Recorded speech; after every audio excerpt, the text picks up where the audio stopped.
Hi and welcome to another episode of According to the Bean. I'm the Bean and today we're in Yosemite Valley.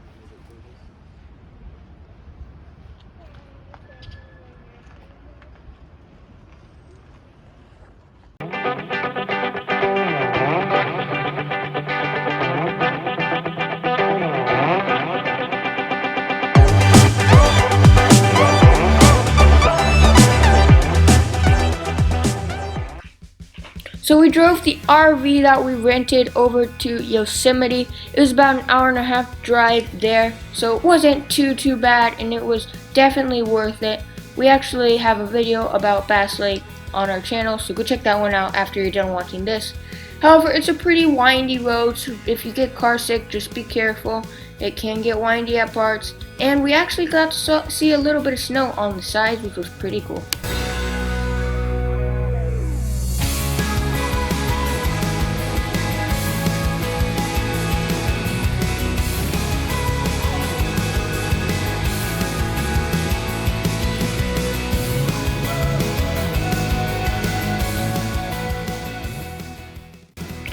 So we saw this super long tunnel. I actually thought it was short at first, so I tried to hold my breath. That didn't work. I actually did it there and back. Still couldn't do it. But it was super cool because right after you came out of the tunnel, you could see this awesome waterfall and everyone was stopping so that you could take your picture. It was super cool and a great picture. Then we parked our RV in Curry Village and then biked over to Lower Yosemite Falls, where we got off and hiked. You kind of hike around and then you go over a bridge at the bottom of the falls. And just so you know, it does get crowded later in the day, so just be careful because of COVID. You might want to keep that in mind.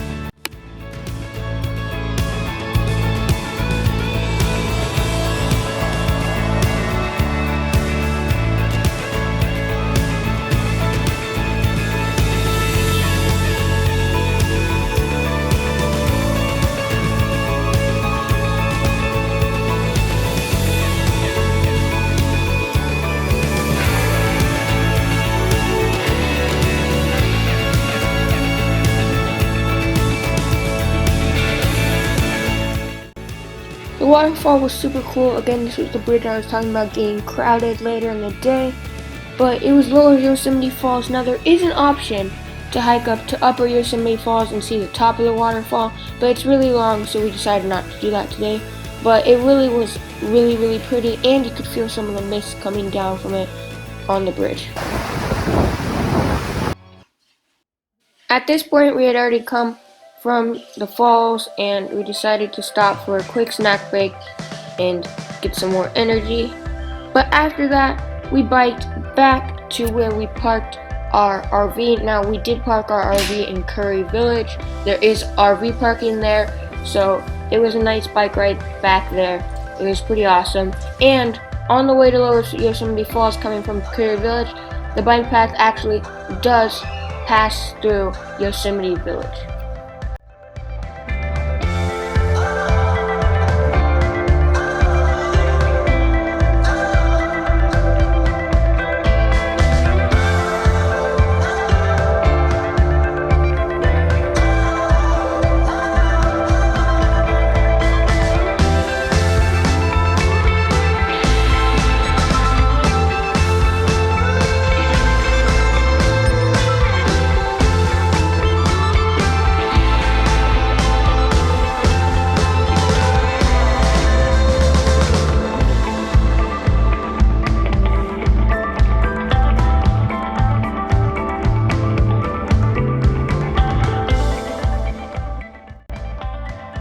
So the bike trails there are really nice.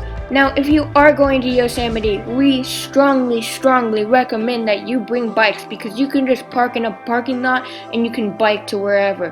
One of the bike trails that we came from Yosemite Lower Falls actually goes through the village, so if you wanted to stop at the village to get food or something, you could always do that. It's really simple and easy, and the bike path really is pretty flat most of the ways. You just kind of follow the road most of the time, and there are some cool places like this bridge, as you can see here. We go over this awesome, really cool looking little river, and it's a really cool picture spot if you do want to stop to take pictures. But yeah, overall it's pretty flat, pretty nice. There's a bunch of great views from biking, so just bring a bike because you can go anywhere with that. Now, one really cool thing that we found about where we parked is that you could see the half dome up there. It was super cool because we have a window on the side of the RV we rented, and we could see the half dome from it while we were eating lunch, which was just awesome. It's such a pretty view.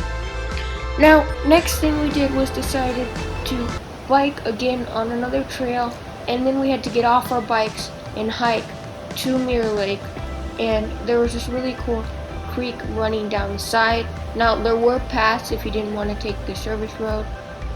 There were paths on the other side of the creek, but we just decided to walk up ourselves on the road, and it was pretty crowded up there, I will say, but it was really pretty too, so it was worth it.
So there is a lower and upper pool. We actually saw a lot of people hanging out on the lower pool of Mirror Lake.